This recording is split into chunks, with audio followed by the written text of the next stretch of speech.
Alors bonjour à toutes et à tous pour cette nouvelle émission Envie de lecture. La lecture, c'est important. Henri Miller disait, de temps en temps, j'allais passer une soirée à la bibliothèque municipale pour lire. C'était pour moi prendre un billet pour le paradis. Alors, on va peut-être aller au paradis avec le livre de Sylvain Tesson, La Panthère des Neiges, prix Renaudot, avec Nathalie Wolf, maître de conférence à l'UVSQ.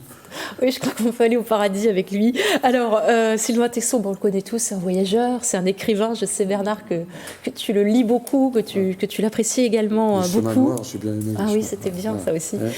Et c'est vrai qu'il est très apprécié des Français aujourd'hui. Et on pense qu'on est nombreux à avoir dévoré Un été avec Homère, qu'on ait lu ou pas. D'ailleurs, déjà, l'Iliade et l'Odyssée, je crois que c'était vraiment un livre qui était accessible, qui pouvait faire plaisir à tous. Alors, avec La Panthère des Neiges, c'est prix Renaudot 2019. On a un livre qui rime bien avec notre saison, l'hiver. Et Sylvain Tesson, dans ce récit, il nous emmène avec ses trois coéquipiers sur les traces de la Panthère des Neiges. On part sur les plateaux du Tibet. Bon, c'est pas la première fois qu'on écrit sur, bien sûr, ces animaux mythiques, sur ces quelques animaux qui jouent des rôles particuliers. Il y a, par exemple, Michel Pastoureau qui a écrit beaucoup par exemple, sur le loup, sur l'ours. On a également un livre de Peter Matthiessen qui, déjà dans les années 70, avait écrit Le Léopard des Neiges. Il était parti sur les traces du félin au Népal, mais lui ne l'avait pas vu. Et Sylvain Tesson et son équipé vont avoir plus de réussite parce qu'ils vont avoir cette apparition, enfin même 3 apparitions. Et cette apparition, elle est presque sacrée. Tesson écrit, elle est religieuse. Le souvenir de cette vision revêt en moi un caractère sacré. Son pelage, marqueterie d'or et de bronze, appartenait au jour, à la nuit, au ciel et à la terre. Le secret des orages et des nuées d'argent, l'or des steppes et le linceul des glaces, l'agonie des mouflons et le sang des chamois. Elle vivait sous la toison du monde, elle était habillée de représentations, la panthère, esprit des neiges, s'était vêtue avec la terre. Bon, c'est très poétique, c'est l'animal mystérieux, c'est aussi pour lui des visions de la mère, de la femme aimée. Et c'est surtout ce journal, ce journal de route, c'est une expérience qui est bien sûr charnelle, mais qui est aussi intellectuelle. Donc on a comme ça une écriture, je crois que ça se ressent dans l'écriture, des très belles pages sur le rapport à l'animal, sur le rapport à la nature. C'est une ode à la nature, mais pas que. Tesson convoque aussi beaucoup le patrimoine culturel. Il convoque Gérard de Nerval, Novalis, Nietzsche, le crépuscule des idoles, le philosophe, la philosophie. Et en filigrane de ce voyage sur les traces du félin, il y a une méditation très intéressante, très belle, sur nos façons de vivre, notamment dans nos aires urbaines contemporaines. Alors, c'est pas un rejet de la modernité, attention, c'est pas le catastrophisme des prophètes catastrophistes, voilà. C'est pas ça, un peu à la mode. Ouais. C'est beaucoup plus subtil. Et Tesson, c'est un esthète. C'est un esthète qui, au fond, nous ramène aux choses essentielles, qui nous amène à nous réinterroger sur le monde. Et il y a aussi une interrogation sur le mouvement. N'oublions pas que pour voir la panthère, il faut être patient, il faut se tenir à l'affût. Oui, il a été des jours et des jours, je crois. Voilà, c'est ça. Et il y a vraiment un art de l'affût. Et Tesson nous invite à nous tenir à l'affût de ce qui se passe, de ce qui va surgir partout, même en ville. Donc c'est une invitation à regarder nos façons de vivre, à nous questionner sur le mouvement qu'on donne à nos vies. Merci Nathalie, merci. Et Patrick va nous parler d'un autre prix Goncourt. Oui. Alors il y a eu 1 ou 2 émissions, je crois que d'Envie de lecture, on a parlé du prix Goncourt 2019 de Jean-Paul Dubois. Et là, je vais vous parler donc du premier prix Goncourt de 1903, qui était de John Antoine No, né en Californie, à San Francisco, et puis qui a pour nom Force Ennemie. Voilà. Alors, pour essayer de faire vite aussi, ça sera pas du tout la même atmosphère que la Panthère des Neiges qu'on a vu avant. Ça se passe dans un asile d'aliénés au début du 19e siècle. Alors, on peut imaginer l'atmosphère d'un asile d'aliénés avec des démons un petit peu partout. Et le héros de l'histoire, qui s'appelle Philippe Velu, il se réveille un matin dans une chambre, dans un asile d'aliénés. Il ne sait pas pourquoi il est là. Alors très vite, il fait la connaissance de son gardien ou son surveillant, qui s'appelle Léonard, qui est dyslexique. En fait, ils sont tous un petit peu branques. Non, mais il faut lire ce livre parce que il est visionnaire, il est d'une éloquence phénoménale. Et puis, il s'adresse à un cadre particulier avec cet asile où ce Philippe Vely ne sait pas pourquoi il est là. Il va visiter l'asile avec son gardien. Alors, il rencontre des démons qui sont perchés sur les arbres parce qu'ils sont agrippés par les arbres, parce qu'ils effeuillent l'arbre pour que la pluie puisse tomber. Alors, il rencontre aussi un ex-docteur qui est censé dire « Tiens, j'ai l'impression qu'ici, tous nos cerveaux ne fonctionnent pas comme il faut, etc. etc. » Donc, il a... Et puis, alors, c'est surtout, en visitant avec Léonard l'asile, le bâtiment où sont les femmes, il rencontre Irène, une autre démente, et ils se font un serment amoureux extraordinaire, un serment amoureux de dément. Ils se vouent leur vie jusqu'au bout, etc.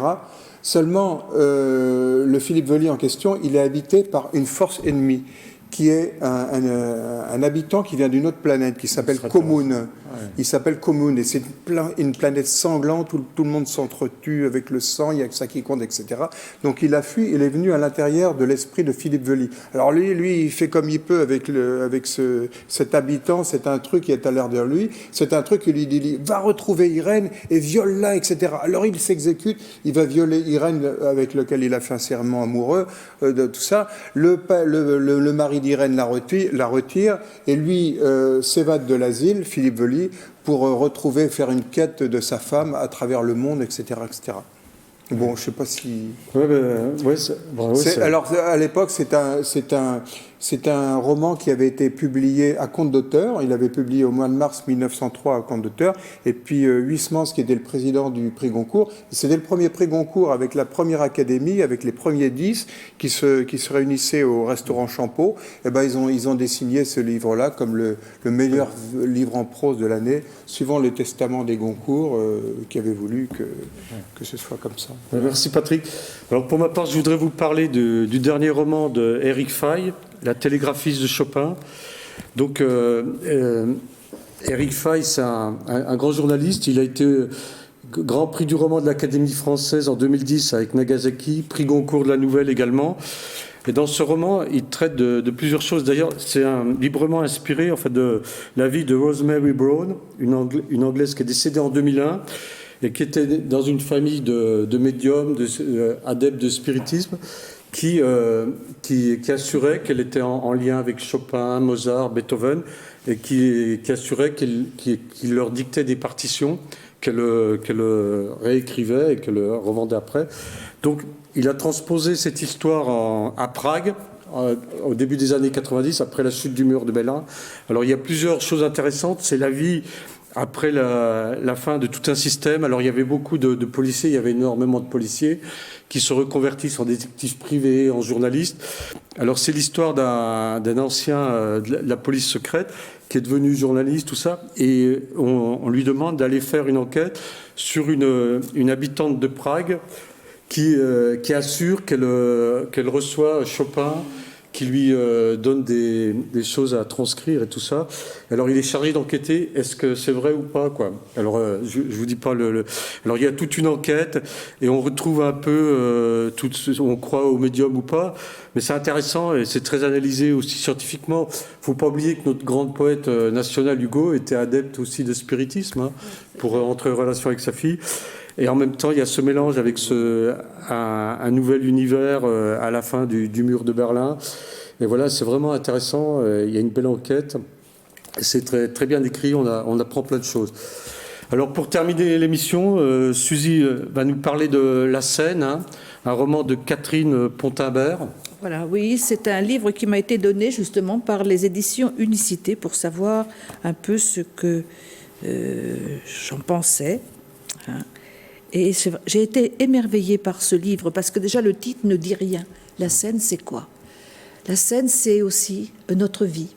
Hein, l'enfant qu'on va avoir et qui nous est proche tout en étant à la fois un inconnu et qui sera aussi, au long de la vie, un inconnu, parce qu'il suivra son chemin comme il le voudra sans doute et comme il le pourra, et qui n'est parfois pas tout à fait ce que la mère avait rêvé en début de naissance. Voilà. Voilà, donc je dis que c'est ce théâtre d'une vie, cette rencontre improbable entre la mère et son enfant. On sait tout de lui ou de moins, on le croit. On fera pour lui, mais la vie parfois décide autrement, la vie qui est faite de tant d'aléas. C'est la face sombre de l'enfant, mais le cœur se souvient de l'enfance et la mère alimentée, happée par l'enfant. Et les souvenirs, les jeux familiaux. Ici, tout est bien décrit dans les jeux familiaux, tout simple. Hein. On est dans l'universel. Voilà, tout à fait. Tout à fait. Et la mère, et elle y croit parce qu'elle est la mère. Voilà, tout simplement, elle est la mère. Elle est la mère sur la scène de la vie. C'est voilà. Et puis la mère, souvent, très souvent, elle vit avec ces souvenirs-là. Et c'est peut-être ce qui l'a fait forte. Grandir en désespoir de tout, en souci de tout, en désillusion de tout parfois. Voilà. Et c'est vraiment un très beau livre qui n'est pas attendu quand vous l'ouvrez. Vous vous dites, attendez, oui, bon, ben d'accord, hein, moi je veux bien, on lui fait sa toilette et tout. Mais c'est dans l'infime. C'est ce que j'appelle, moi, ce supplément d'âme qui fait la différence. Voilà. Je ne peux pas mieux vous dire, mais lisez-le. Lisez-le, parce que je pense qu'on ne va pas vers, en tout cas. On se dit, oh, je sais pas, il n'y a pas d'histoire là-dedans. Mais il y a toutes les histoires. Une bonne envie de lecture pour l'année 2020. Voilà, tout à fait. On a beaucoup lu. Force ennemie, c'est édité par les Trompettes Marines. Ah, les trompettes, c'est vrai. Sur Internet, vous faites les Trompettes Marines. Si vous avez envie de voir le prix Goncourt 1903, et ben vous l'avez dans les 48 heures dans votre boîte aux lettres. C'est formidable, ça. Voilà. Très bonne idée d'avoir. Très bonne idée. Très bonne idée. Okay. Voilà. Merci Patrick. Merci Patrick. Et merci à toutes et à tous d'avoir écouté l'émission. Bonne année à toutes et à tous. Et à la prochaine envie de lecture, si vous le voulez bien. Et bon livre aussi. Bonne lecture.